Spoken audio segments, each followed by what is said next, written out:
ça va être... Ça va être une vidéo très compliquée.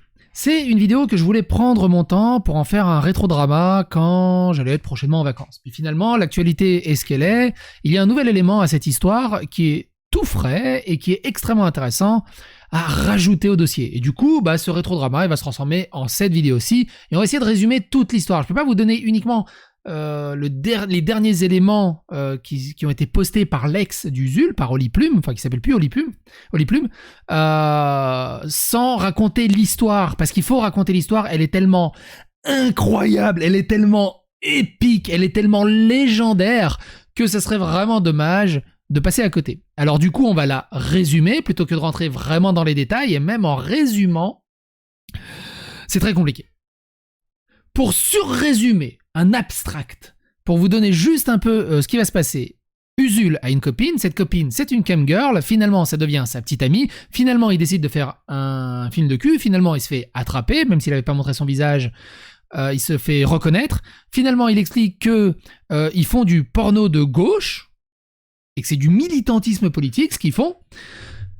Finalement, Usul est un coup tellement légendaire au lit, tout le monde se moque de lui comme étant chétif, mais il est tellement légendaire au lit, il a tellement tout donné, il est tellement allé au fond des choses que Oli Plume a décidé de changer de sexe dans un premier temps, et elle était plutôt radicale gauche, elle est devenue plutôt extrême droite pendant un premier temps. T'imagines ? Qui peut s'asseoir à la table d'Usul en disant « moi j'ai couché avec une nana, elle était d'extrême gauche et c'était une femme, elle s'est fait enlever les seins, c'est devenu un homme, elle est devenue d'extrême droite. » Qui peut s'asseoir à la table et dire ça à Usul et d'être mieux? Usul, c'est l'ultime Tchad SSJ God W, n'importe quoi. SSJ God tiers, non? God Blue, je vais y arriver, ref ADBZ. C'est le Tchad ultime du YouTube game. Personne peut le battre, il a mis la barre tellement haute. Même avec une perche de 6,80 m, tu passes pas au-dessus. Et donc, suite à ça, finalement, donc c'est devenu un homme.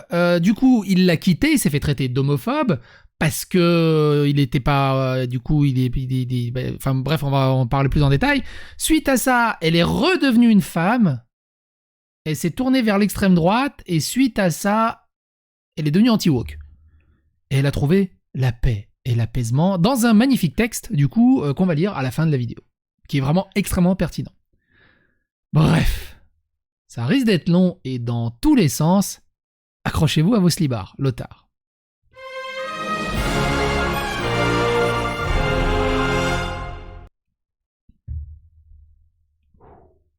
Alors je l'ai pas dit, hein. Son ex se définit comme transpute marxiste. Ça m'a fait rire le terme. Ah oui, autre chose. Trigger warning, et là je suis sérieux.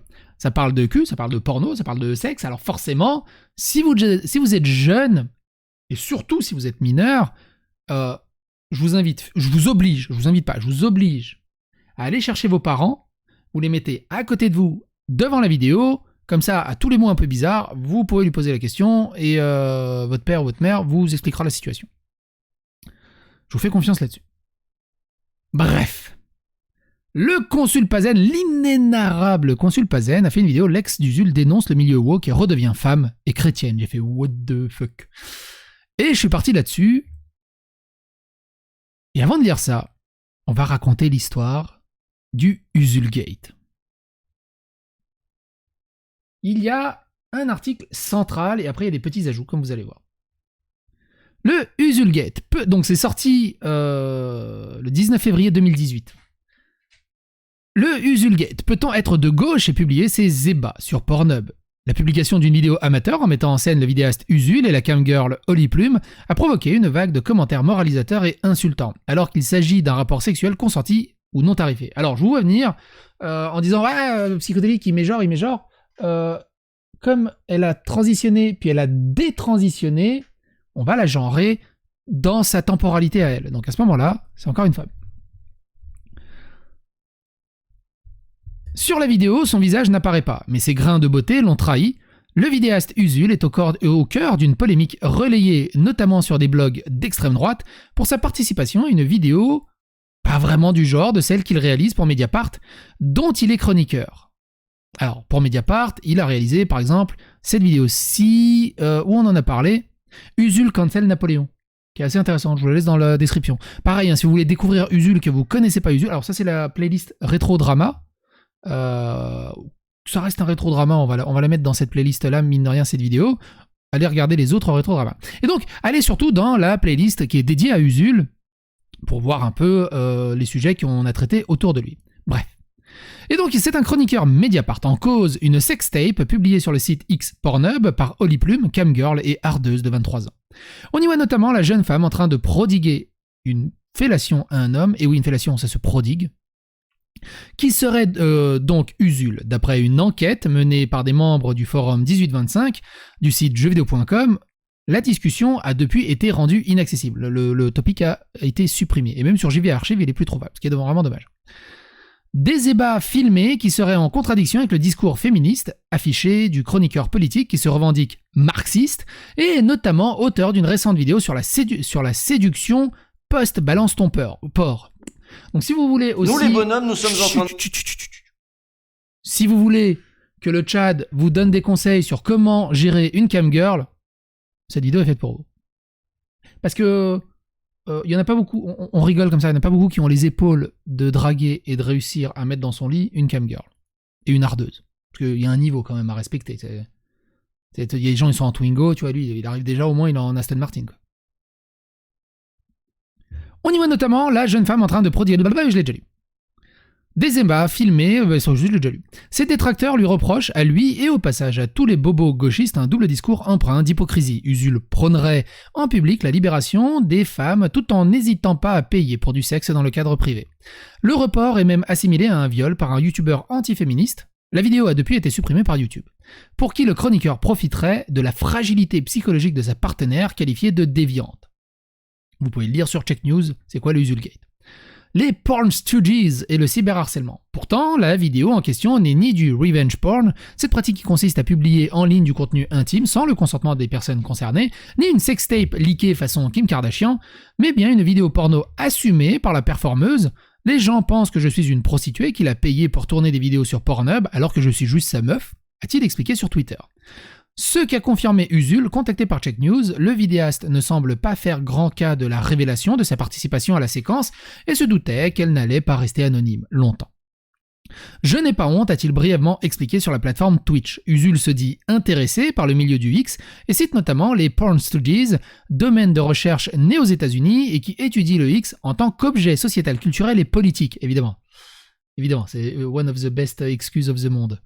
Dans une autre prise de position que l'on ne peut pas vraiment soupçonner d'être opposé aux principes qu'il défend habituellement, Usul avait incité la veille les internautes à apporter leur soutien à Holly Plume, victime d'une campagne de harcèlement en ligne. J'hallucine de voir la violence de ce qu'elle reçoit, c'est sans commune mesure avec ce que je me prends, a-t-il tweeté. La jeune femme fait en effet l'objet ces dernières heures de messages haineux rédigés selon elle par des fachos et des petits génies du 1825 du nom du Sulfuro Forum mis en cause dans l'affaire du cyberharcèlement de la journaliste Natia Dam, et ça encore c'est une autre affaire, et dont certains membres sont connus pour leur position misogyne. Sur les réseaux sociaux, des dizaines de commentaires insultants stigmatisaient la jeune femme pour son physique, ses tenues ou son choix de mettre en scène son intimité sur Internet. Un slut-shaming pratiqué par ceux-là même qui reprochaient à Usul de véhiculer une image dégradante des femmes en participant à une vidéo X. Renouer avec ce corps brisé. En opposition à ce type de discours abolitionniste, partagé par ceux qui prônent notamment la pénalisation des clients de prostituées, Holly Plume, elle, se revendique du féminisme pro-sexe. Un mouvement qui défend l'émancipation des femmes par une réappropriation de leur corps et de leur sexualité. Dans une vidéo publiée il y a quelques semaines sur YouTube, l'actrice explique que son activité a été un vecteur d'émancipation et lui a permis de retrouver confiance en elle. Être camgirl, faire des vidéos porn, des photos de cul, c'est renouer avec ce corps brisé qui est le mien. Détail face caméra, la jeune femme dont le torse est constellé de scarifications. Le titre de la vidéo, peut-on monnayer son cul et être féministe ? Pour la jeune femme, la réponse est oui. Il est en revanche dit contradictoire de se revendiquer du marxisme et de publier ses ébats sur Pornhub. Relève sur Twitter la réalisatrice Ovidie qui, dans son docu Pornocratie, révélait les montages fiscaux douteux du géant MindGeek, propriétaire de la plateforme de streaming sur laquelle le couple a publié sa vidéo. Donc ça, c'était le 19 février 2018. Donc Ovidie avait dit ça. Peut-on être une pute qui suce des bites et être féministe? Oui. Peut-on être de gauche et baiser devant la caméra? Oui. Mais être marxiste et balancer sa vidéo chez le Monsanto du porno, Usul du futur, Oli Plume, regardez Pornocratie, soutient par ailleurs. Le tag parfait, le 19 février, a sorti une énorme, comme celle d'Usul, interview. L'interview décomplexée. On va pas la regarder en entière parce qu'elle est monstrueusement grande. Mais il y a quelques passages intéressants que j'ai surlignés. Normalement, il est là. Donc il parle de, est-ce qu'ils ont, donc ils ont fait 2 vidéos, je crois, il y a 2 vidéos, il me semble, ou même 3, je sais plus exactement. Il faudrait relire l'article. Mais du coup, il parlait de la suite. Est-ce qu'ils ont davantage préparé d'autres vidéos? Au début, c'était juste des fellations. Mais après, on a essayé de mettre en place des goals à 300 tokens. Il me prend comme ça, pour tel montant, tu choisis la position où il va jouir, mais il ne s'agissait pas de grosses préparations. On souhaitait garder ce côté spontané. C'est Oli Plume qui parlait. Usul disait, on a expérimenté en mettant des goals, en n'en mettant pas. La dernière fois, on a juste dit qu'on s'en foutait, on a fait ce qu'on voulait, les gens ont suivi.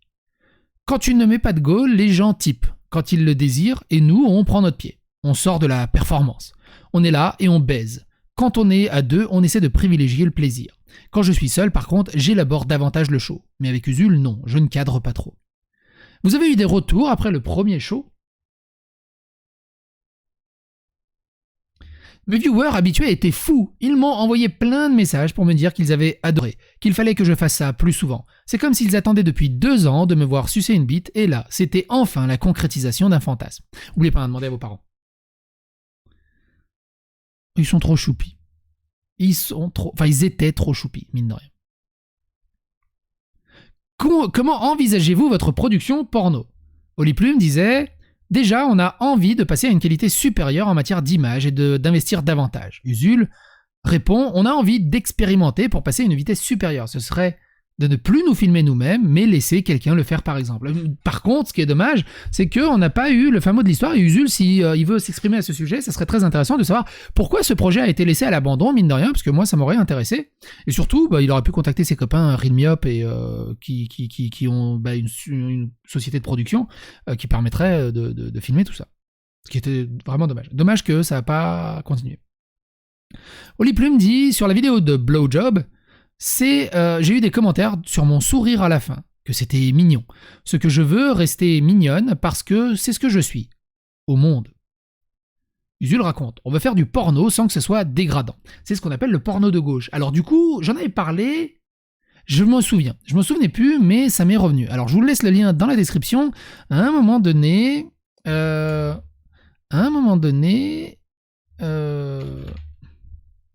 C'est là. À un moment donné, dans Moi, Jacotte Présidente, elle aborde le cadre du porno de gauche. Et je me suis dit, qu'est-ce que c'est quoi, bordel de merde, le porno de gauche? Qu'est-ce que c'est que ce truc? Et du coup, je suis allé me renseigner.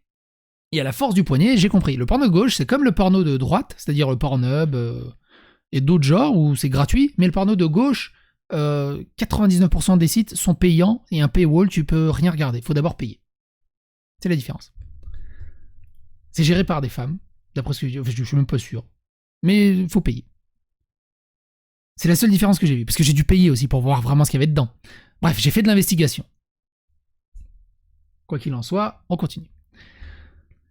On peut faire du porno sans que ce soit dégradant dans la complicité et la tendresse. Au-delà du résultat, c'est aussi le contexte. La manière de produire compte beaucoup et signifie quelque chose. Le faire à 2, être maître de ce qu'on fait, pouvoir l'uploader ou le supprimer.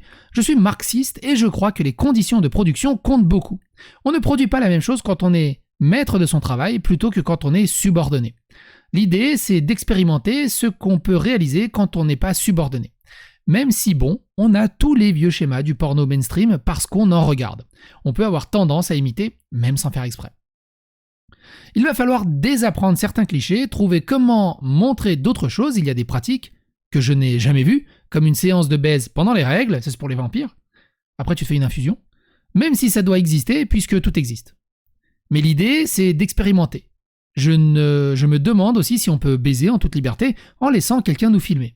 On ne se préoccuperait de rien, juste de se lâcher. On va tester. Usul et sa grosse chatte.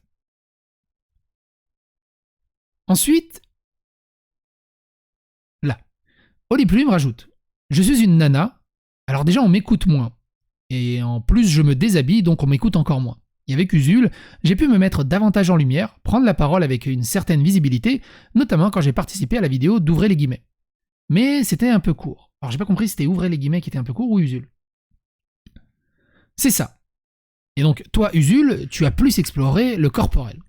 C'est ça, je suis habituellement dans la polémique permanente, dans le militantisme, les revendications, c'est assez épuisant. Récemment, sur Twitter, il a mis j'ai toujours été une personne de droite. 1200 tweets. J'aime bien avoir cette oasis à côté, c'est du plaisir, du laisser-aller, on n'est pas dans le conflit, c'est juste de l'amour, du partage. Des choses positives. Normalement, le cul, ça ne devrait pas être un terrain sur lequel on s'envoie des fions, bah si, justement, de mauvaises ondes. Et une dernière chose, vous voulez ajouter une dernière chose, et Oliplume rajoute. Je sais que dans le titre de l'interview, il va peut-être y avoir le nom d'Usul et que ça va faire parler par rapport à lui. J'ai peur que l'accent soit trop mis sur Usul, le youtubeur qui fait du porno, et pas sur le fait que derrière il y a une femme, enfin des femmes, les cam modèles, qui subissent les insultes et les stigmatisations. Je ne veux pas avoir que des retours comme il y a sur Twitter, où on lit qu'Usul se sert de ça pour se mettre en avant. Je préfère que les gens s'intéressent à travers nous aux conditions des travailleuses du sexe et faire passer mes messages, que ça soulève des interrogations positives. Ça reste assez intéressant. Et oui, on va pas se le cacher, y a énormément de problèmes évidemment dans le milieu du cul, dans tous les sens. Comment il s'appelle déjà? Manuel Ferrara a fait pas mal de streams sur de ce côté-là où il explique un peu les travers. Si ça vous intéresse, allez suivre Manuel Ferrara sur Twitch. Je sais pas si à un moment il liveait assez souvent. Je sais pas s'il live en ce moment. Il y a un autre article que je vous laisse que dans la description, mais je vais pas le lire parce qu'il se répète beaucoup, mais il s'appelle Oliplume et Usul, jouir en ligne, qui est assez intéressant. Mais je vous le laisse dans la description. L'Observateur avait posté une petite vidéo le 28 février qui expliquait Oliplume et Usul ont posté leurs ébats sur Pornhub. Des petits extraits. Alors les vidéos sont très facilement retrouvables si vous avez envie. Ils parlent de porno et d'être de gauche. Et donc, si Pornhub c'est le Monsanto du cul, essayons de faire des AMAP du cul. J'adore cette phrase. Je vous invite à regarder la suite. Pareil, un article qui répète beaucoup, mais qui est assez intéressant, à part 2-3 trucs, YouTube et Mediapart et Porno, la drôle de semaine d'Usul, qui était postée le 2 mars, mais on va juste la survoler. Cheek, c'est très intéressant, parce que le 25 juin, donc avril, mai, juin, ouais, 3 mois plus tard, on apprend que Oliplume, l'ex-cam girl qui a trouvé son genre, en fait change de genre et décide de devenir un garçon. Et donc, en elle-même, l'interview est extrêmement intéressante, mais elle est surtout tournée autour du résumé de ce qui s'est passé avec Usul, donc on l'a déjà lu à peu près, et de son expérience en tant que cosplayeuse, cam girl, chaturbate, et ce genre de choses. D'Oliplume à Pussy Boy. 2 combats, mais qui se déroulent sur un seul ring face au même adversaire, l'intolérance. Oliplume riposte et revendique encore et toujours le droit d'être légitime, quelle que soit son identité au sein d'une société qui ostracise, être considéré en tant que tel, qu'importe le genre, dépasser l'idée même de genre. Sa transition, il l'apprivoise, telle une renaissance, le désir de revivre son adolescence de la manière dont il a toujours voulu la traverser. Heureux, affirmé et confiant, tweet-t-il. Mais aussi, confesse-t-il sur Twitter, comme une période sacrément rude où il a du mal à se reconnaître parfois, conscient de faire le deuil de pas mal de choses, ayant trop connu les dérives sexistes, Oli compte sur ce changement pour pouvoir conjuguer le masculin à sa sauce. Si je pouvais proposer une image de la masculinité différente, ce serait génial, dit-il, persuadé de ne jamais devenir un mâle toxique en changeant de sexe. Donc, elle a fait une ablation de la poitrail. Elle allait au bout. Suite à ça, ou juste avant, Usul l'a quitté, il s'est fait traiter d'homophobe parce qu'il refusait de sortir avec un homme. Voilà. Et il n'en a plus beaucoup parlé, dommage. Il aurait pu continuer, faire Là, il aurait été tellement dans le progressisme à donf, du genre, voilà, on continue, il n'y a pas de souci. Mais dommage. Même Usul a ses limites. C'est ouf qu'il le crut. Depuis que j'ai débuté ma transition, il y a tant de bonheur en moi. Il y a un peu, on l'a vu se connecter sur la plateforme de Cam Chaturbate sous le nom de Pussyboy, l'homme à la chatte, Pussyboy. Cette dualité intense se ressent à l'oreille lorsqu'il glisse du rire au soupir, lassitude et sérénité s'enlaçant l'espace d'une phrase. Les réseaux sociaux en sourdine, ils teasent déjà de futures vidéos du contenu gay, un futur corps, un futur pseudo aussi. Je délaisserai ce nom quand ma transition aura quelques mois. Lorsque dans la rue on m'appelle mademoiselle, ça me déprime. Mais là, j'essaie surtout de me limiter les dégâts, de me protéger, car c'est épuisant de s'en prendre plein la gueule. Quand Oli Plume conclut, c'est d'une voix fébrile, entre excitation et appréhension, la tension d'une première fois, depuis que j'ai débuté ma transition, il y a tant de bonheur en moi. Au final, dis-toi qu'il y aura toujours des gens pour te dire ce que tu es, que c'est pas bien, pas assez, ou trop. Tant pis, fonce. Donc ça c'était quand? Ça c'était en juin 2018. En juin 2018. En mars 2022, non. Ça c'est très plus tard. Je me suis mal organisé. Donc ça c'est les playlists. La vidéo. Ça c'est... Ah oui. Je sais plus pourquoi je voulais mettre cette vidéo, mais elle est très importante. Ah oui, parce que c'était par rapport au porno de gauche, parce que c'était trop patriarcal et tout ça, ils voulaient remettre la femme au centre. Et on en avait déjà abordé justement au travers de cette vidéo. La pénétration est trop patriarcale et il faut dire circlusion. J'adore la miniature. Que je vous invite à regarder dans la description. Ça c'est le check news du 17 février. Je vous le laisse dans la description parce que l'article a été supprimé, mais on y accède via le lien Wayback Machine. Donc du coup, en fait, ça c'est plus par là. Le 5 février 2021, donc on a fait quand même un sacré bond dans le temps, on apprend que Oli Plume est de nouveau une femme. Donc peut-être qu'elle n'arrivait pas à réussir ses créneaux, ou elle s'est rendue compte que la masculinité était beaucoup trop toxique, ou la vaisselle lui manquait, je ne sais pas. J'ai pas trouvé d'article ou d'interview où elle expliquait pourquoi elle détransitionnait. Ça serait extrêmement intéressant de savoir pourquoi elle détransitionne. Mais tout ce qu'on sait, c'est un topic supprimé sur JV Archive, où le 5 février 2021, on apprend qu'elle est à nouveau une femme. Alors il y a plusieurs sources qui concordent vers ça, et il y a un post qui est incroyable, et qui est d'une grande philosophie, qui dit « Elle a été homme plus longtemps qu'Usul ne le sera jamais ». C'est magnifique. Magnifique. Le 14 juillet 2021, on apprend qu'elle a totalement changé de bord. Souvenez-vous, avec Usul, elle était plutôt du côté gauche, marxiste, comme Usul. Et on apprend, au travers de screens, du compte Instagram Radical Féminisme, ou un truc comme ça, qui a posté « On va essayer de résumer. Une femme victime de pornocrate se retrouve à détester son corps, fait une transition et refait une transition. Elle finit par devenir une facho. Elle a l'air perdue, brisée. » Et dans les screens qu'on peut voir, elle suit Papacito, elle suit Alice, le groupe Nemesis, Alice Cordier, je crois, c'est ça, du groupe Nemesis, et ce genre de choses. Ça fait comme une sacrée epic split of Jean-Claude Van Damme, mine de rien. Et on arrive au dernier truc, du 2 mars 2022. Oli Plom, j'adore par rapport à Oli Plume, c'est rigolo, qui dit « Après des années à sombrer dans tous les délires woke, intersectionnels, islamo-gauchistes qu'Usul et ses potes lui ont mis dans la tête, Oli Plume est enfin revenu sur le droit chemin et admet que le gauchisme est une escroquerie qui transforme les gens en cassos et en branleurs. Elle a même retrouvé la foi en notre Seigneur. On attend bien sûr la réaction d'Usul, ça fait quoi d'avoir détruit une meuf physiquement en lui mettant une idéologie de merde dans la tête, à un tel point qu'elle produira bientôt les meilleurs témoignages qui démontrent son escroquerie. » Et elle poste ceci sur son WordPress. Je vous l'ai dit, et encore, j'ai survolé l'affaire, c'est ça qu'il faut se dire, c'est j'ai survolé l'affaire pour que la vidéo soit à peu près buvable. Mais on pourrait en faire facile 5, 6, 7, 8 vidéos. Mais du coup, ça serait intéressant justement de voir Usul répondre à ça, et Oli Plume qui raconte un peu plus en détail sa détransition du coup. Alors, au moment de franchir la porte de la chambre d'hôtel, j'avais toujours cette sensation que j'allais mourir. que cette passe serait la dernière et qu'après, il n'y aurait que du vide. Et que j'aurais droit à un vague article dans un journal local. Genre prostituée transgenre de 25 ans, retrouvée découpée dans une baignoire pour un client violent mécontent. Je pensais être transgenre, je pensais être prostituée aussi.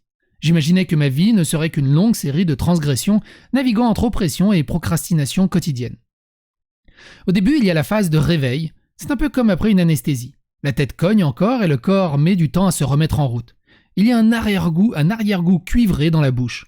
Un goût de tout ce discours complètement abrutissant qui avait pris la forme d'une puissance supérieure. C'était la marche à suivre pour continuer d'être aussi triste et pathétique. J'ai compris qu'on ne viendrait plus me faciliter dans les soirées si j'arrêtais de sucer des bites pour trouver un travail où je me sentirais un peu plus valorisé. C'était encore brumeux, mais j'avais conscience que je ne pourrais plus croire à toutes ces conneries et que le vocabulaire tant utilisé ces dernières années sonnait comme une gigantesque blague à présent. Passer de camgirl paumée à transpute marxiste public, au fond, c'était une sacrée mauvaise suite, un début déjà pas terrible. Forcément, à partir de là, ça ne pouvait pas aller en s'arrangeant. C'était drôle de découvrir que le mot « discipline » était considéré comme offensant et « effort » comme validiste. On était décidément tous condamnés à patauger dans la merde et à aimer ça. C'était un grand bain de boue avec ceux qui avaient le jargon et les autres qui se faisaient bouffer un peu plus loin. Le truc, c'était qu'il fallait vite s'informer des nouvelles tendances, à en créer d'autres, pour bouffer le voisin et être un peu meilleur que lui. On avait tout un panel de cartes sur les inégalités, un vrai tarot de l'opprimé. J'avais la chance d'avoir quelques cartes à mon jeu, alors on me foutait généralement la paix. Évidemment, ça ne durerait pas, mais c'était drôle pendant quelques mois de naviguer en eau trouble avec un sésame entre les mains. J'ai fini par comprendre que j'étais en train de devenir une énorme cassos, heureusement, avant mes 30 ans. Alors du coup, c'est redevenu une femme. D'ailleurs, elle a été hôte, aussi dans un bar à champagne, pendant qu'elle était garçon. C'est dans l'article sur les Inrocks. Sur les Inrocks. Dans les liens. Et cette phrase, elle résonne énormément. J'ai fini par comprendre que j'étais en train de devenir une énorme cassos, heureusement avant mes 30 ans. Et le nombre de vidéos qu'on a fait, hein, de woke, de SJW, de gens bizarres et sur les réseaux sociaux, Twitter et tout ça, de discours complètement pétés, si vous regardez, la très grosse majorité, c'est des ados, des étudiants, des jeunes. Et si vous regardez bien, j'ai l'impression que des woke de plus de 30 ans, ça n'existe pas. Ça existe quand c'est des profs, des politiques qui essaient de surfer sur la vague, des profs, des influenceurs, mais des gens lambda de plus de 30 ans, il n'y en a pas des masses. Et j'ai l'impression que vers 30 ans, on mûrit en fait, on mûrit et on prend plus de recul et on voit à peu près où on en est, après 30 ans. Moi c'est pareil, bordel de merde, je suis tellement heureux que pendant mon adolescence et ma jeunesse, Internet ça n'existait pas. J'ai fait des crasses et j'ai fait des méga conneries. Certaines, bon ben voilà, c'était la jeunesse, d'autres que je regrette encore maintenant. Mais on vit avec. Et je me dis, bon bah j'ai mûri et je vois à peu près où j'en suis. Je sais d'où je viens. Je comprends des trucs. Et elle a tout résumé en une putain de phrase. C'est magnifique. Et donc elle dit: j'ai fini par comprendre que j'étais en train de devenir une énorme cassos, heureusement, avant mes 30 ans. J'ai troqué le vin dégueulasse des soirées prix libre par du thé vert, les afters douteux pour des séances à la boxe, ainsi que annonce Lady Xena pour un bac L. Il y a un peu de condescendance dans mes mots, voire pas mal de jugement. J'aurais aimé recevoir une claque de bon fonctionnement un peu plus tôt. Il y en a beaucoup qui ont essayé de mettre des claques, mais t'étais pas très réceptive à l'époque. Mais en même temps, c'est ça le problème de mettre des bonnes claques. C'est que ça marche pas. C'est tout le problème, parce que vous êtes violent, vous êtes véhément, vous voulez mettre des claques, même si psychiques ou psychologiques. Bah, le seul truc que ça fait, bah, tu reprends tout simplement le cas de Usul et Dolly Plume, bah, ils se murent, ils écoutent plus rien, ils disent bon, bah, c'est juste du cyberharcèlement, c'est juste des trolls, et puis basta. C'est pour ça que le cyberharcèlement, c'est pas bien. C'est pour ça que les insultes, c'est pas bien. C'est pour ça que d'agresser, de menacer, c'est pas bien. Parce que ça mène à rien. Ça mène strictement à rien, à part conforter la personne en face dans sa connerie. Ou dans la position où elle est. Ou au moins, l'idée, c'est pas de la faire changer. L'idée, c'est juste de discuter, d'ouvrir le débat, d'échanger, pas de conforter, mais de rentrer ses idées par rapport à l'autre. Pas forcément dans l'idée de le faire changer, mais juste de discuter. C'est sûr que si tu y vas de manière hyper violente, à part te bloquer et dire ouais, je me fais harceler, je me fais insulter, j'en ai marre, ça mène à rien. C'est pour ça que sortez de la raquilla, ouvrez une bouteille de bière, on discute autour d'une bière entre adultes, de manière mature et adultère, et on garde une audibilité dans le débat et dans la discussion. Et en essayant de garder cette audibilité et ce débat dans la discussion, on peut aborder les pires sujets les plus épineux et tout se passera à peu près bien. Mais évidemment, il faut un certain recul et une certaine maturité là-dessus. Et donc, elle continue. Ça m'aurait évité de me ridiculiser en public et d'incarner à moi seul une idéologie qui déraille totalement. Mais la vie est ainsi faite et avec beaucoup de résilience et de réveil matin, j'ai réussi à développer un discours problématique qui me fait du bien et surtout qui me sort du lit. J'ai retrouvé la foi et l'envie de vivre. En tuant cette pulsion de mort à petit feu, je n'ai jamais été aussi reconnaissant d'avoir eu un parcours aussi bancal, car les épreuves, les expériences sont aujourd'hui des ressources précieuses. Il y a 3 ans, j'étais dans mon appart minable en périphérie d'Aubervilliers, à cumuler les interventions médicales, persuadé que mon corps était un trauma à vendre et que je n'étais bonne qu'à ça. Il y a une vie en dehors de ça, il y a quelque chose de lumineux à travers cette épaisse couche de merde. Propre. Rien d'autre à rajouter. On souhaite le meilleur du monde pour la suite de tes aventures. Quoi qu'il en soit, si vous êtes encore là à ce moment de la vidéo, n'hésitez pas à donner votre avis, votre opinion dans les commentaires. N'hésitez pas à phagoster l'algorithme de YouTube pour qu'un maximum de personnes soient au courant. Partagez autour de vous. Abonnez-vous, likez, clocher et à bientôt pour d'autres aventures.